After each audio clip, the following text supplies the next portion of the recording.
Mason Crosby with a 41-yard field goal attempt right through the uprights. Central and Onalaska has had some great battles over the years. A lot of times it has conference and postseason implications on the line. Through 15 minutes on Sunday night against the Minnesota Vikings, the Green Bay Packers looked like a playoff caliber team. Today, Livy is practicing by herself, but in competition, there is another person on the log with her. Brewers hitting .219 in the NLCS, and in the Game 4 and Game 5 loss, the Brewers went just 2 for 13 with runners in scoring position. After self-destructing last week in Detroit, the Packers have a chance to erase all that in front of a national audience at home, a place they haven't lost yet this season. Warriors have won 44 consecutive games. That's tied for the third longest current winning streak in the nation. Playing a must-win game at home, it seemed like the perfect scenario for the Minnesota Vikings. But in the most important game of the year, they play one of their worst. They've taken out a 2 seed, they've taken out a 3 seed. Now they have a chance to dethrone the defending Division III state champs Rice Lake. Change it from a negative of a oh no to a oh yeah. He's a man of unusual sayings. Grab the bajonkers out of that barbell. And sometimes his advice doesn't always match up. Act like you're gonna hold it there for a year. Squat it, hold it for a decade. Come up, now you gotta hold forever. Whether it's a year, decade, or forever, powerlifting is Ryan Bott's life. You love the sports and you love the things you do, you love the relationships you make. And that's why you do it. Be 1,000 pounds and you'll fire up for it. Ryan has been the head powerlifting coach at Central for 6 years. And over time, the team has grown into a family. He's the type of person you always want to be around. He has a positive energy. You can go to him for anything. He's willing to talk about anything. And he really just cares for everyone around him. Still in love with the lift, huh? Yep. And this season, those player-coach relationships are more important than ever. I'm just really blessed that I get to be around a lot of people that kind of share these energies with me and these passions and how to be positive. In December, Ryan was diagnosed with stage 2 bulky Hodgkin's lymphoma, cancer at 33 years old. You always think that it's not going to happen to you and to somebody that's as young as he is with 2 young kids. Your mortality is really brought to your attention and you think about it for the first time really ever. It's difficult. A tumor covers the left side of his chest. His game plan now includes 6 months of chemotherapy and missing time with the team. My biggest worry for me is my wife, my kids. I really want to be positive and have a good attitude, but then be real too. It's tough. Loving a sport built off strength, Ryan's was fleeting. Extreme body fatigue. Starting to feel a lot older than I really was. It was super uncharacteristic of how I had been my whole life. We started texting each other like we need to do something. That something, t-shirts, to raise money to help offset Ryan's medical costs. Bot strong as the saying, and then we were like, we need to put a barbell in because he represents our weight room and our powerlifting team so well. A post went out on Facebook, and the support was overwhelming. We were selling them during the concessions at lunch, and it was just person after person coming up and wanting to buy one. To date, more than 1,000 Bot Strong shirts from Utah all the way to Florida have been sold. We didn't think it was going to be this big. Even people I don't know that wanted to support in some way that they can. And that was just really humbling.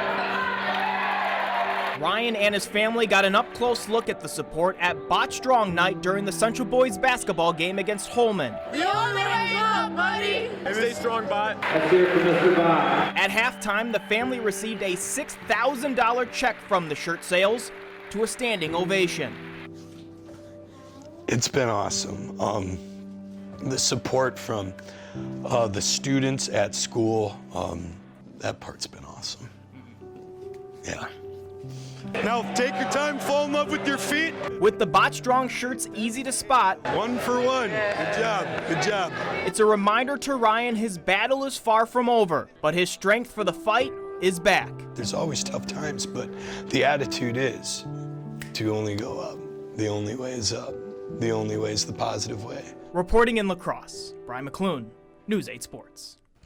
Just 3 miles from where the Caledonia football team calls home, go deep! 7-year-old Josiah Schrader tosses the pigskin around in the front yard. He even got this reporter to run his go-to route. Touchdown!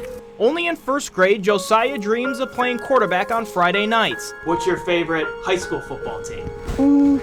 Caledonia. The Caledonia Warriors, 3-time defending Class 2A state champs. We're a pride. We listen to the games, like this year we listened to them.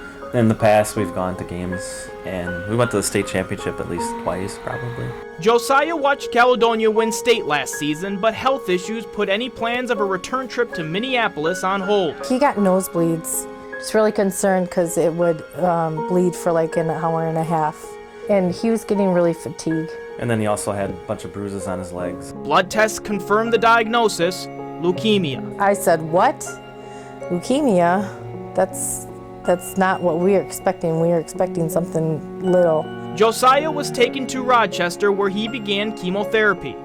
Kind of nervous because they had to get a needle thing, and it hurts. It takes about 3.5 years from when you first are diagnosed. And we were diagnosed the day after his birthday on September 12th. Treatment has taken a toll on Josiah, at times affecting his ability to eat, speak, and even walk. For a while in the hospital, we were there for so long that he just kind of shut down. He wouldn't talk to the doctors. It just puts things into perspective. I mean, you have a 7 or 8 year old kid going through a life-threatening disease, and we're out here playing football. The Warriors learned of Josiah's story during the season, dedicating their annual cancer awareness game in his honor. Helping out a fellow brother, and I mean just looking out for people that are supporting us and doing anything we can to help. But the team didn't stop there, wanting to meet the young warrior. So just hours after wrapping up their 8th state title in 11 years, the team headed to Rochester for a surprise visit. It's not just about us, it's about everybody, and supporting this kid, and he supports us. He had no idea that the team was going to be there too. So it was definitely a surprise. What were you thinking when you saw all the football players out there? A little nervous. The team took pictures with Josiah, even handing off the state championship game ball. Brady Rosendahl gave Josiah his state medal. He's part of the team, so I said, if he can't do it, I might as well give him my medal. The support of the kids is just amazing to see that they're there for my little boy when he's going through this tough time. Hike! Still making trips to Rochester for treatment, Josiah is back at home, where you can find him throwing the ball around outside. He still needs to wait a few years before he puts on the Caledonia jersey, but Josiah is already, in all definitions, a warrior. Definitely at heart, he's a warrior. He is a fighter. He's not going to give up, and he's strong. He's going to keep fighting, just like the Warriors. Reporting in Caledonia, Bryan McLoone, News 8 Sports. On the Mississippi River, Come on, fish, come on, fish. Paul DeVos casts his reel and waits. I mean, you gotta work a little harder to get these fish when it's like this. A former pro angler, And I remember days in Green Bay having 100 fish days. every day is a good day to get on the boat. Let's go. I do a lot of thinking. It's peaceful. I love what I'm doing. I like to lay on this rock up and down through here. But these days, it's no longer about catching the big fish or a payday. We're gonna run That other spot. down and try to crank off that point. It's about spending time with his fishing partner. My dad, 'cause I've always gone fishing with him, so when they say fishing, I think of him. We have a blast. It doesn't matter if we catch a fish, if we don't catch a fish, we still have fun every day. We'll have one by 12:20. Paul and Kate have explored the open water since she was young. I fished for a lot of years. She's been with me since she was 5. I wouldn't take the fish off, so I'd like freak out when it got in the boat. So then he'd have to take it off. They enjoy the privacy. Like nobody else is here, it's just us. That's why I think I like it so much. And the friendly competition helps pass the time. $1 for the first fish, $1 for the biggest, and $1 for the most. So it's a $3 day every time we go out. I got something. Got one? Got one? Yeah. Perch. Good job, kiddo. They also work as a team. At the Cabela's National Team Championship in lacrosse this summer, the DeVos duo took second place in the 197 team field. $10,000 in cash and a $71,000 Ranger boat. Trying to get her to just sell the voucher for the boat and put the money into her college fund, but you know, she wants to do her senior pictures with her new boat, so how do you argue with that one? Just everyone was so shocked that a 17-year-old girl especially got second, and they were just, it was just crazy because I'm not used to that kind of thing. Holy crap. Runner-up is okay, because doing what they love together is the real title. It's our time. I mean, it's just me and her. A lot of fathers don't get to put or spend that much time with their daughter. It's pretty good for Dad. We got a couple fish. On this afternoon, it's almost time to head home. There you go. Until the fish they've been waiting for finally takes the bait. Good fish. Came off. What? It's fishing. That's why it's not called catching. Still a good day for daughter and dad. Whenever I get a day to just go fishing and I just get to spend time with just him, I love it. Do you think there's still plenty of years left with fishing with your dad? I think so, yeah. Cool. Reporting in Prairie du Chien, Bryan McLoone, News 8 Sports.